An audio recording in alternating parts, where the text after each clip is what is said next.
Meus amados irmãos, a paz do Senhor para todos. Eu estava pensando uma coisa aqui agora. Interessante, né? Muitas vezes você vê na palavra de Deus algo escrito por João, Mateus, por Marcos, por Lucas, né? E você vê assim, incompatibilidade nas duas escritas. Aí, os incrédulos, aqueles que querem desacreditar a palavra de Deus, a primeira coisa que eles fazem é dizer, mentira.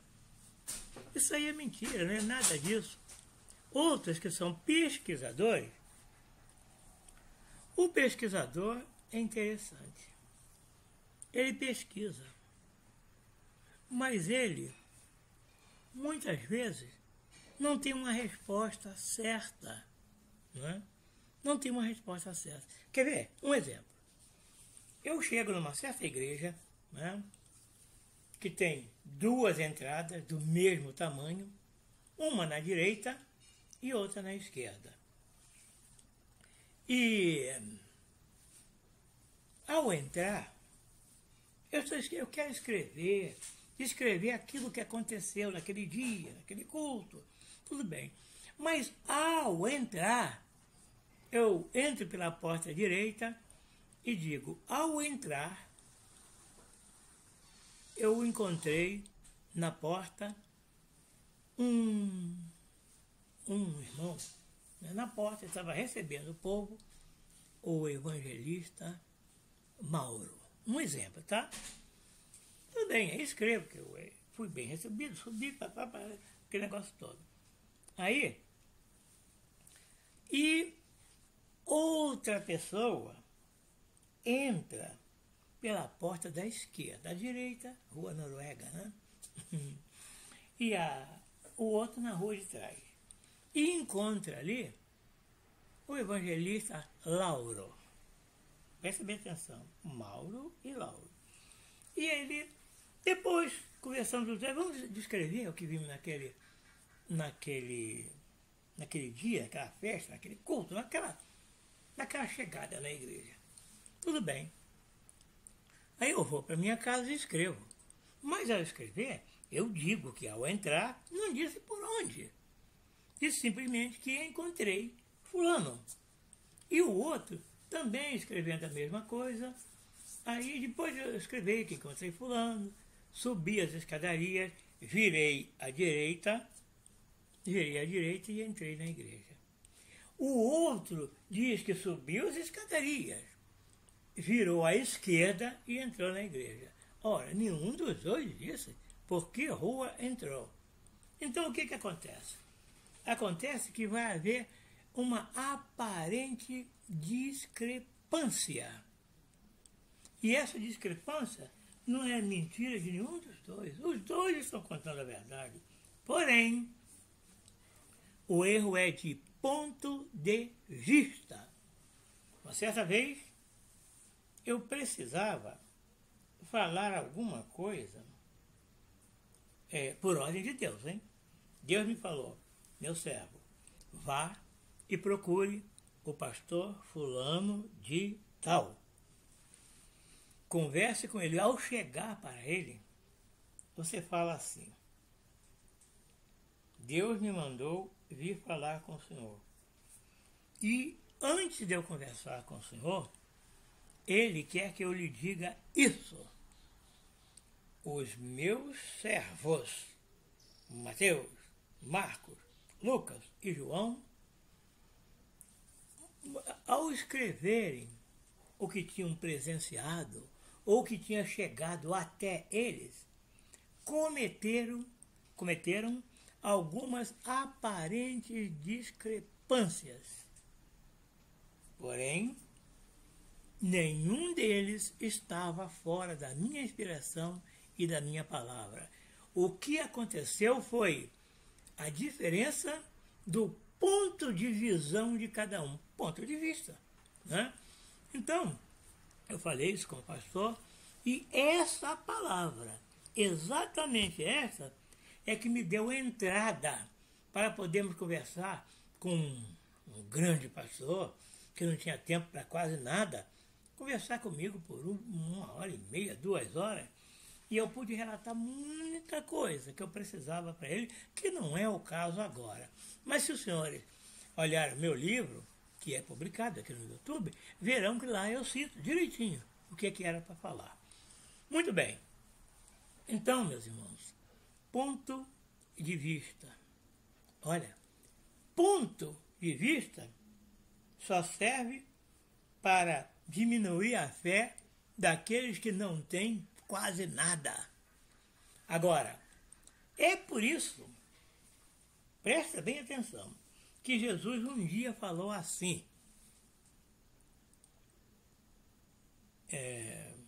Quase que eu troco a palavra, né? É por isso que Jesus um dia falou assim. Eu vou para o Pai, mas não vos deixarei órfãos. Eu irei e enviarei o Espírito Santo. E quando ele vier, ele vos fará lembrar de todas as coisas que viste, que ouviste e que leste. Agora, o mais importante de tudo isso que Jesus disse foi: ele vos guiará em toda a verdade. Aí é que está a chave do mistério.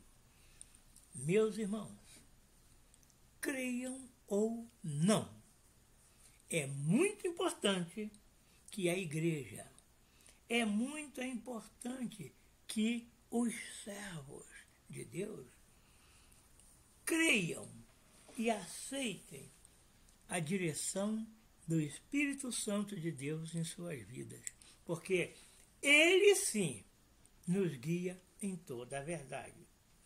Olha, meus irmãos, certa vez, eu não sei se eu conto bem claro mesmo, né?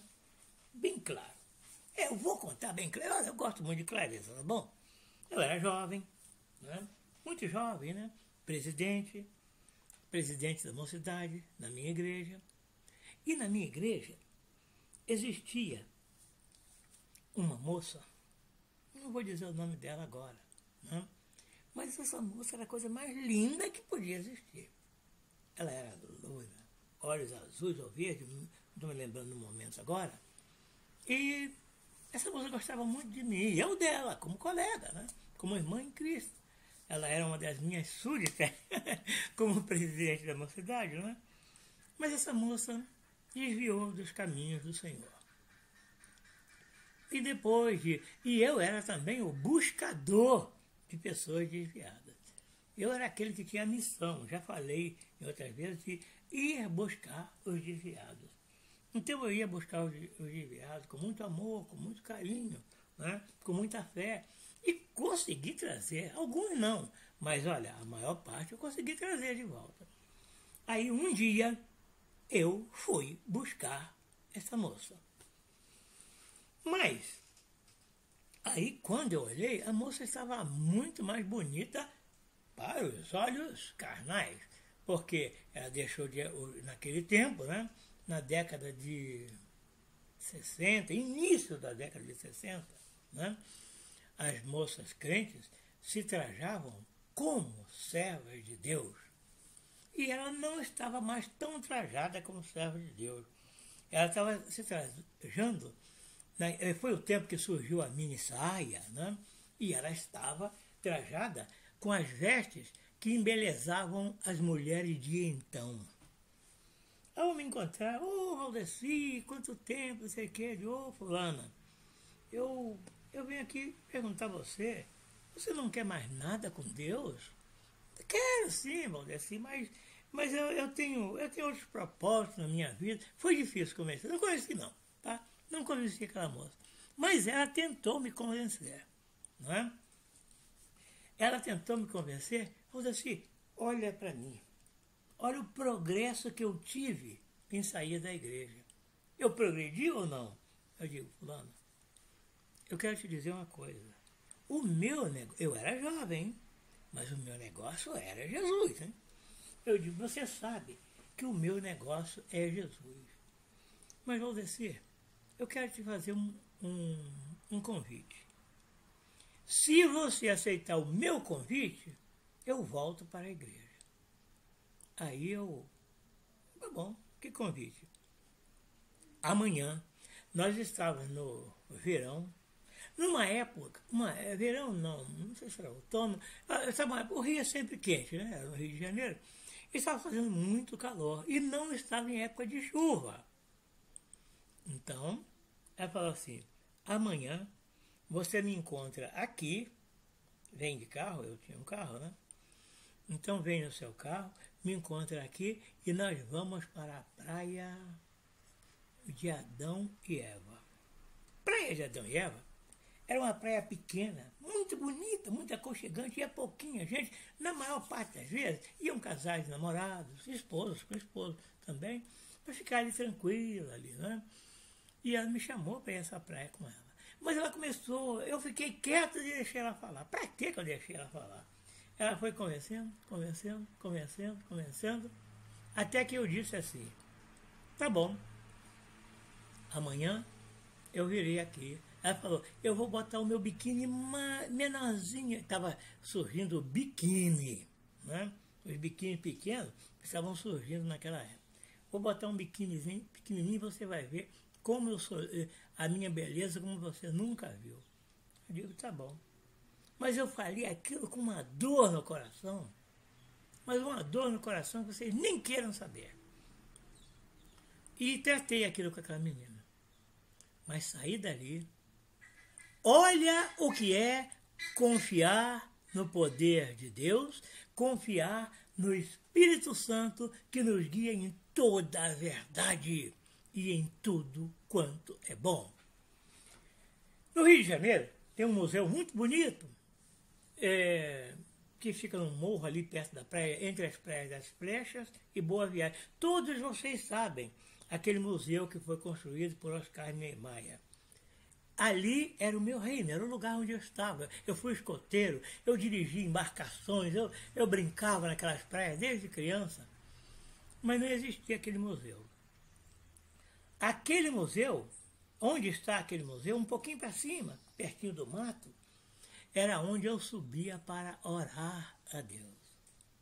Eu saí do lugar onde encontrei aquela moça, praia de Icaraí, atravessei para a Praia das Flechas, subi, fui lá em cima no Polveredo.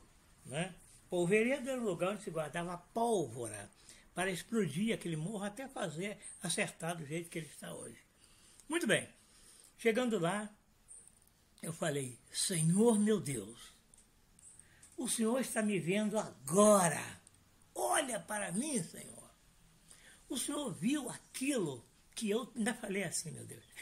O Senhor viu aquilo que eu combinei com a tua serva?